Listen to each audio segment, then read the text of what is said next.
शिक्षा वो शेरनी का दूध है, जो पिएगा वो दहाड़ेगा। प्रतिनिधि चाहे पार्षद है चाहे एमएलए है, अब पूरी किराड़ी इसका लाभ ले रही है। लेकिन हमने उसका समस्या का समाधान निकाला। लोगों ने सोचा है कि नई पार्टी आई है, ये आकर के हमारे घरों में जो सोने की ईंट लगवा देगी। 190 सफाई कर्मचारी में से आज पूरे वार्ड के अंदर 50 कर्मचारी भी नहीं मिलेंगे, पूरे वार्ड में 50। कि यहाँ पर नशाखोरी ज्यादा है, चोरियां ज्यादा है, समस्या ज्यादा है। इसलिए इन चीज़ों के लिए हमें समाज के सभी लोगों को मिलकर के इन बुराइयों से हमें मुकाबला करना होगा। तो सरकारें देश के अंदर चल रही हैं, उन सरकारों को ही मैं जिम्मेदार ठहराऊंगा। नालियाँ इतनी साफ रखी थी अपने 10 साल के पीरियड में 2007 से 17 तक। झाड़ू वाले पे नहीं आ रही भी जब तक हम कौंसल बना है, एक बोतल के साथ में एक बोतल फ्री दी तो जनता को तो सरकार खुद ही बिगाड़ रही है। हम तो सतपाल भाई को ले आएंगे। आप सतपाल भाई साहब को लाएंगे जी? सतपाल भाई साहब को हाथी के निशान पे।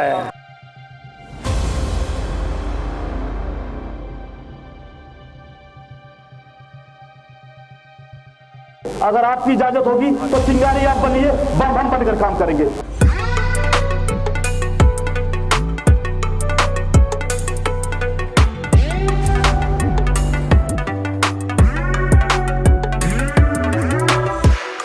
क्या कहना चाहेंगे अध्यक्ष महोदय और हमारे निगम पार्षद जी, अपना नाम अपना परिचय बताएंगे। धन्यवाद। मेरा नाम सत्यपाल सिंह है और मैं पूर्व में 2 बार निगम पार्षद यहाँ से रहा हूँ, 2007 से 17 तक। और यही मेरा परिचय है, सामाजिक सेवा है मेरा काम। तो समाज में जो अभी कार्य जो रुके हुए, गली मोहल्ले गली हमने देखी टूटी फूटी रहती है, ये फंड नहीं है एमसीडी में, तो फंड कहाँ से लाएंगे? अगर एमसीडी में फंड नहीं होगा तो निगम पार्षद तक बन गए तो देखिए, अनऑथराइज रेगुलाइज कॉलोनी का बजट एक अलग से प्रावधान होता है और जो दिल्ली गवर्नमेंट के थ्रू आता है, और उसको जो है कई एक एजेंसी है दिल्ली के अंदर, फ्लड कंट्रोल डिपार्टमेंट है, DSIDC है या MCD भी है, इन एजेंसी के माध्यम से उस बजट को ला करके लगवाया जा सकता है। बशर्ते कि वहाँ जो है उस क्षेत्र के प्रतिनिधि चाहे पार्षद है चाहे MLA है, वो उसके अलावा RWA वो RWA भी इस काम को कर सकती है। वो अपनी जो रिक्वायरमेंट है क्षेत्र की, वो दिल्ली गवर्नमेंट के समक्ष रखे, अपनी रिक्वायर पत्र व्यवहार करे, उनसे मीटिंग रखे। लेफ्टिनेंट गवर्नर दिल्ली का जो बैठा हुआ है, उपराज्यपाल दिल्ली का मालिक है, वहाँ तक अपनी समस्या पहुँचाए। वहाँ समस्या जाएगी तो उसमें समाधान अवश्य होगा। मैंने कराया है बहुत सारा काम अनऑथराइज रेगुलाइज कॉलोनी के अंदर, जो हमारी अनऑथराइज कॉलोनी कहलाई जाती हैं। इन कॉलोनियों के अंदर मैंने कई रोड बनवाई ऐसे जिनको अनऑथराइज कहा जाता है। अब ये हमारा देखो, ये अम्बेडकर रोड है, ये जो यहाँ से सेक्टर 20 से लेके किराड़ी तक जाता है। इस रोड को मैंने 2016 में बनाया था, पूरी किराड़ी इसका लाभ ले रही है। इसी प्रकार से ये अपने P4 सुल्तानपुरी से लेकर के और इधर बलवीर विहार तक रोड है, वो अनऑथराइज में मैंने बनवाया उसको। ऐसी बात नहीं है, काम हो सकता है, बशर्ते कि नियत अच्छी होनी चाहिए। तमन्ना हो सच्ची तो रास्ते हजार होते हैं, तमन्ना हो झूठी तो बहाने भी हजार होते हैं। तो इन लोगों को बहाने करने का जो है ना, कोई इनकी सीमा नहीं है। किसी भी काम को यदि आप लेकर के जाएंगे तो वो कहेंगे MCD में हमारी सरकार नहीं है, हमारा जो है इधर बजट नहीं लगता, बहुत सारी बातें। ये स्ट्रीट लाइट्स जो लगी हुई हैं, 2007 में पहली बार चुन करके मैं आया था। स्ट्रीट लाइट्स जो है, जब भी यही बात थी कि अनऑथराइज कॉलोनी में कोई बजट नहीं लगेगा, लेकिन हमने उसका समस्या का समाधान निकाला। पूरे क्षेत्र के अंदर, वार्ड के अंदर हजारों की संख्या में मैंने स्ट्रीट लाइटें लगवाई। इन लाइटों को ये ठीक भी नहीं करा सके जो पूर्व में पार्षद रहे। 5 साल मुझे लोगों ने इधर हरा दिया था। एक लोगों में एक ऐसा वो आया था तूफान के लोगों के माइंड को चेंज कर दिया था। लोगों ने सोचा है कि नई पार्टी आई है, ये आकर के हमारे घरों में जो सोने की ईंट लगवा देगी, गलियों में चांदी की ईंट लगवा देगी। लेकिन क्या हुआ, गलियों को सफाई भी नहीं कराया गया, झाड़ू नहीं लगवाई गई, नालियाँ साफ़ नहीं हुई। मैंने 190 सफाई कर्मचारी यहाँ पर छोड़े थे। 190 सफाई कर्मचारी में से आज पूरे वार्ड के अंदर 50 कर्मचारी भी नहीं मिलेंगे, पूरे वार्ड में 50। तो इसलिए वो भाई साहब बता रहे हैं कि 2 ही कर्मचारी हैं सिर्फ यहाँ पर। तो इसलिए मैं आपसे ये कहना चाहता हूँ कि यहाँ पर आप लोगों ने जो ये आकर के यहाँ बात को रखना चाह रहे हो, आपने चैनल के माध्यम से आप लोग अच्छा काम कर रहे हैं। ज़मीनी स्तर पर जो है जानकारी लोगों को मिलनी चाहिए। और उसके अलावा जो है, जो विकास के कार्य रुके पड़े हुए हैं, जो विकास कार्य 5 साल में पिछले में हुए नहीं, उन कार्यों को मैं जो है पहले मैंने कराया था और फिर मैं ही इनको कराऊंगा। ये जितनी भी लाइटें लगी हुई ना क्षेत्र के अंदर, ये पिछले 5 साल में रिप्लेस होनी थी, सारी लाइटें बदलनी चाहिए थी। यहाँ पे LED लाइटें लगनी चाहिए थी।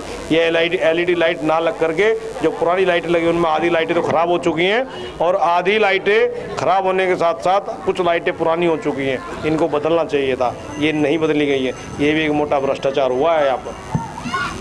मैं जनता के बीच में पूछना चाहता हूं, जनता से भी और हमारे अधिकारी, हमारे अध्यक्ष महोदय, हमारे निगम पार्षद से भी, कि यहाँ पर नशाखोरी ज्यादा है, चोरियां ज्यादा है, समस्या ज्यादा है, उस पर कौन ध्यान देगा? देखिए क्या करेंगे आप उसके लिए? देखिए, एक ये सामाजिक बुराई है, नशा भी एक सामाजिक बुराई है, चोरी भी एक सामाजिक बुराई है, क्योंकि ये इसी समाज में से, नशा करने वाले भी इसी समाज में से हैं, चोरी करने वाले भी इसी समाज में से। तो यहाँ जिम्मेदारी बढ़ जाती है, समाज के जिम्मेदार लोग हैं कि हमें इन कुरीतियों को ख़त्म करने के लिए हमारे जो नवयुवक हैं, हमारे जो ये इनको जो है समझाने की ज़रूरत है। और सरकार की अहम जिम्मेदारी होती है। आदमी चोरी कब करता है? जब वो भूखा मरता है। यदि उसको रोज़गार होगा तो वो चोरी क्यों करेगा? मैं चोरी क्यों नहीं करता, आप चोरी क्यों नहीं करते, ये चोरी क्यों नहीं करते?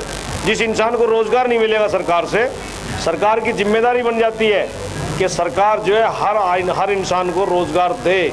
यदि रोज़गार आदमी के पास होगा तो वो चोरी नहीं करेगा।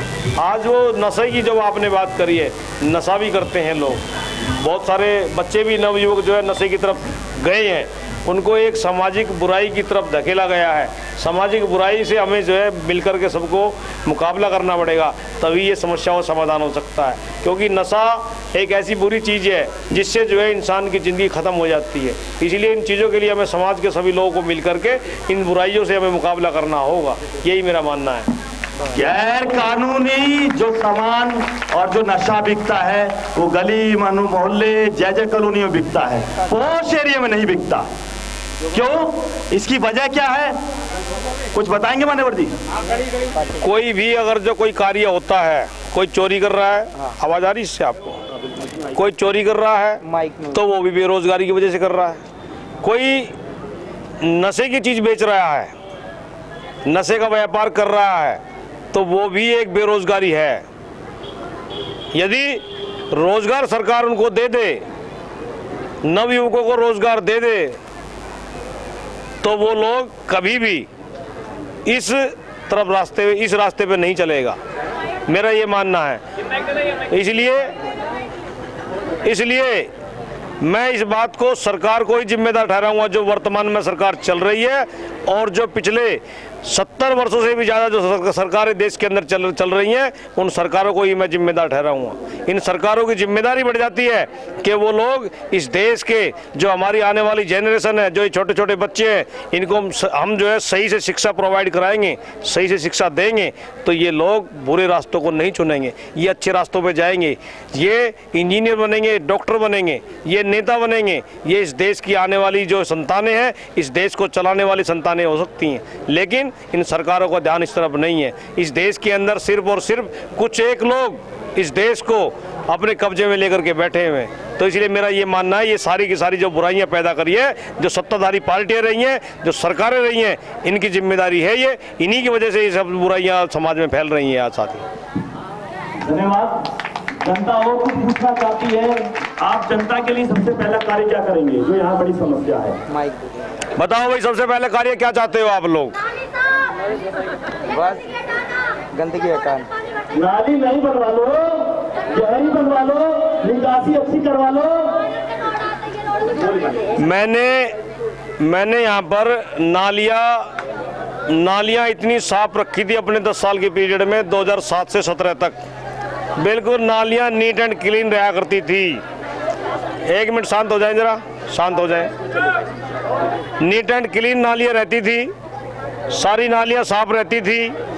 जब भी जिसने कोई कंप्लेंट करी 24 घंटे के अंदर उस समस्या का निवारण होता था। रोड नालियाँ जहाँ पर जो मेरे अधिकार क्षेत्र में कार्य में आती थी, वे सब कराई गई थी। तो इसलिए इन लोगों को पता है कि मैंने अपने कार्यकाल में अच्छे काम किए थे, इसलिए लोग मुझे चुनना चाहते हैं फिर से। समस्याओं पर काम करते हैं। क्षेत्र की वो समस्या जो छोटी होती है और हमारे लिए बहुत छोटी होती है और बड़ी कितनी हो जाती है, उस पर काम करते हैं। जैसे कि समस्या छोटी हमारे लिए है, मगर वो समस्या उन लोगों के लिए कितना उपहार बनकर आती है, उन्हें जीत दिला देती है। वो समस्या हमारे लिए संकट बढ़ती है और उनके लिए जीत। तो आपको मैं बताना चाहता हूं, पक्ष फाउंडेशन क्षेत्र की उन समस्याओं को बंद करना चाहता है, उन हाथों को तोड़ना चाहता है जो हमारे बीच में उस समस्याओं के बीज गिरते हैं।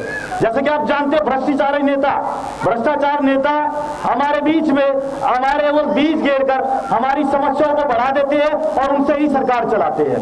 जैसे कि आप निगम पार्षदों को जानते हैं, निगम में करने वाले काम, वो काम छोटे छोटे तो होते हैं, मगर वो बड़े बड़े काम को जिम्मेदारी लेकर हमारे बीच में वो पैसा कमाकर और हमारे ही कामों को नहीं करवाते।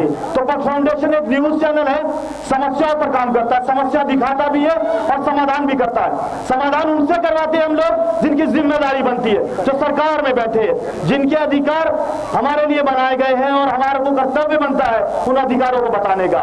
बहुजन समाज पार्टी, मायावती पार्टी, मान्यवर काशीराम जी की पार्टी, वाम सेवक पार्टी एक संगठन है जो अधिकारों को याद करवाता है, याद दिलवाता है कि हमारे अधिकार क्या है। वो अधिकारों की लड़ाई है, जानकारी की लड़ाई है, शिक्षा की लड़ाई है। बाबा साहब कहते थे कि शिक्षा वो शेरनी का दूध है जो पिएगा वो दहाड़ेगा।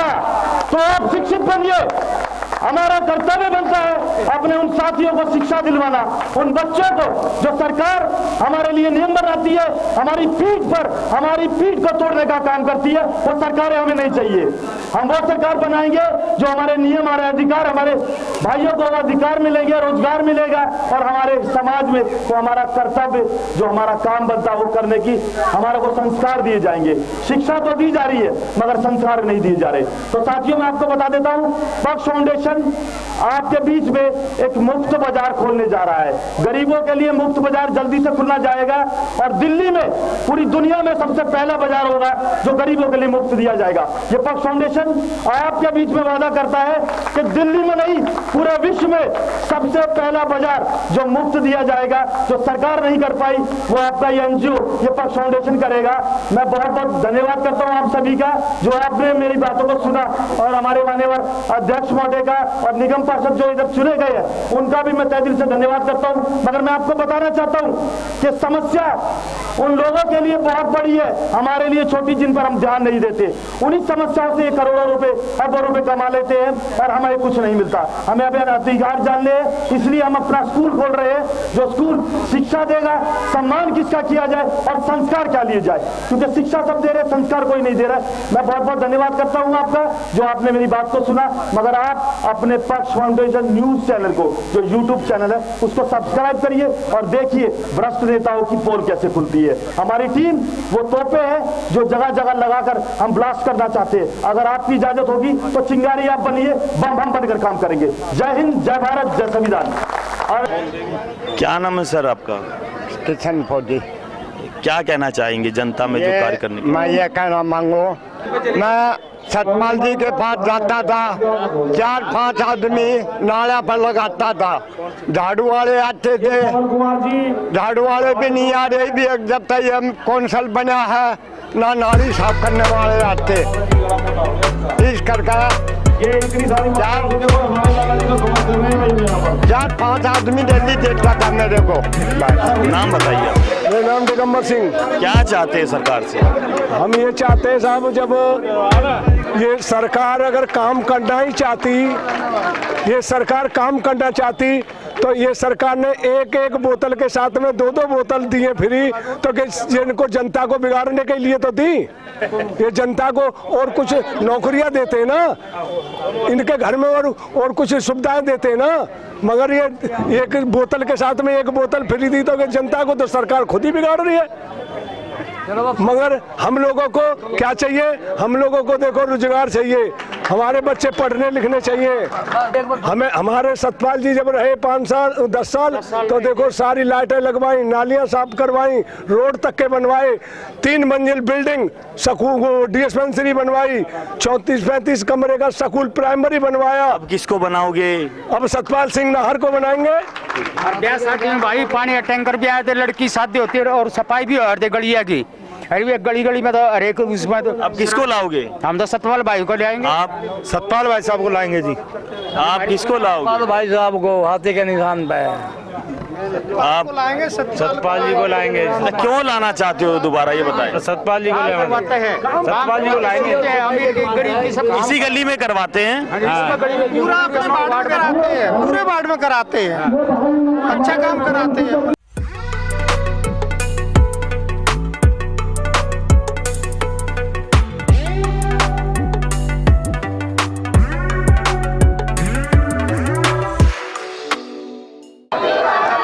कर्मठ साथी है, जुझारू साथी काम करते हैं, वो योद्धा जो अपना कर्तव्य कार्य समझता है, अपने काम को धर्म समझता है, वही धर्म को निभाते हुए 10 साल इन्होंने कार्यकाल रहा और अब फिर चाहती है जनता कि यही उम्मीदवार हमारे बीच में आए, यही नेता हमारा बीच में हमारी समस्याओं का समाधान कर सकता है।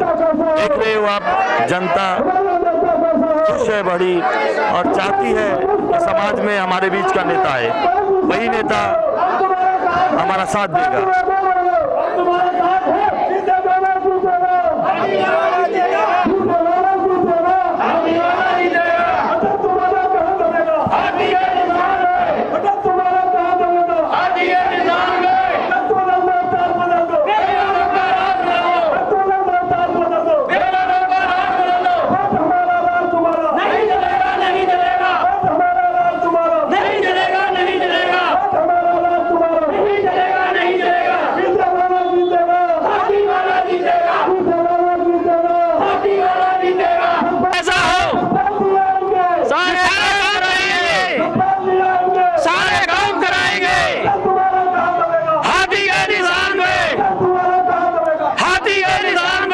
जय हिंद, जय भारत, जय संविधान।